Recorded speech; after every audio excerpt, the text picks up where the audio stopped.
Assalamualaikum warahmatullahi wabarakatuh. Halo teman-teman semuanya. Perkenalkan, nama saya Khairunisa dengan NIM 2510116120017 dari jurusan Pendidikan Bahasa dan Sastra Indonesia Universitas Lambung Mangkurat. Pada kesempatan kali ini saya akan mempresentasikan peta konsep mengenai fonologi, khususnya tentang fonetik dalam bahasa Indonesia. Nah, pada peta konsep ini terdapat 3 pembahasan utama, yaitu pengertian fonetik, jenis-jenis fonetik, dan transkripsi fonetik. Yang pertama, pengertian fonetik. Fonetik ini merupakan cabang ilmu linguistik yang mempelajari bunyi-bunyi bahasa yang dihasilkan oleh manusia. Kajian fonetik tidak membahas makna kata, tetapi lebih fokus pada bagaimana bunyi bahasa itu dihasilkan, disebarkan, dan diterima oleh pendengar. Nah, proses ini dimulai dari pembentukan bunyi oleh alat ucap manusia, kemudian penyebaran bunyi melalui udara, hingga akhirnya bunyi tersebut diterima oleh telinga pendengar. Nah, dengan mempelajari fonetik, kita dapat memahami bagaimana manusia menghasilkan bunyi bahasa secara ilmiah. Nah, selanjutnya pada peta konsep ini juga dijelaskan tentang jenis-jenis fonetik. Nah, fonetik ini dibagi menjadi 3 jenis, yaitu yang pertama ada fonetik artikulatoris. Nah, fonetik artikulatoris ini mempelajari mekanisme alat-alat bicara manusia dalam menghasilkan bunyi bahasa. Nah, artinya cabang fonetik ini meneliti bagaimana organ tubuh seperti lidah, bibir, gigi, langit-langit mulut, pita suara, dan paru-paru bekerja sama dalam menghasilkan bunyi bahasa. Nah, yang kedua itu ada fonetik akustik.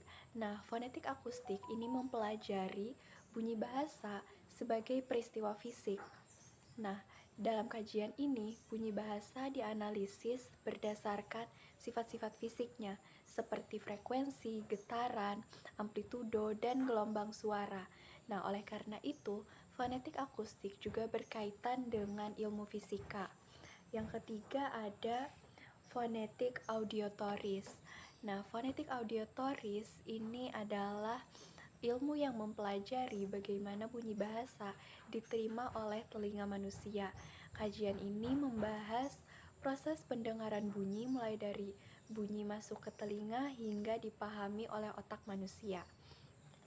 Nah, kemudian yang terakhir dari peta konsep ini adalah transkripsi fonetik. Transkripsi fonetik ini adalah cara penulisan bunyi bahasa berdasarkan pengucapan yang sebenarnya. Jadi, transkripsi fonetik ini ada 2 bentuk, yaitu ada transkripsi fonemis dan transkripsi fonetis. Transkripsi fonetis ini menggunakan tanda kurung siku untuk menunjukkan bunyi bahasa yang benar-benar diucapkan. Contohnya, kata khawatir itu ditulisnya menjadi XAWATIR seperti ini.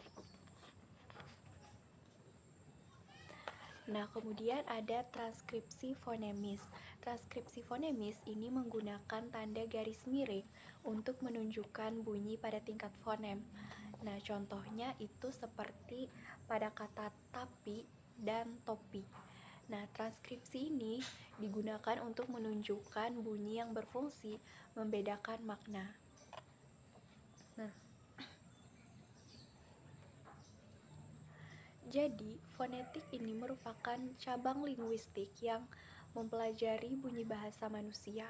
Kajian ini meliputi proses pembentukan bunyi, sifat fisik bunyi, serta bagaimana bunyi diterima oleh pendengar. Fonetik juga terbagi menjadi 3 jenis, yaitu fonetik artikulatoris, fonetik akustik, dan fonetik audiotoris. Selain itu, dalam kajian fonetik, terdapat transkripsi fonetik yang digunakan untuk menuliskan bunyi bahasa secara ilmiah. Nah, demikian penjelasan saya mengenai peta konsep fonologi fonetik dalam bahasa Indonesia. Terima kasih atas perhatian teman-teman semuanya. Salah dan hilaf mohon dimaafkan. Terima kasih. Wassalamualaikum warahmatullahi wabarakatuh.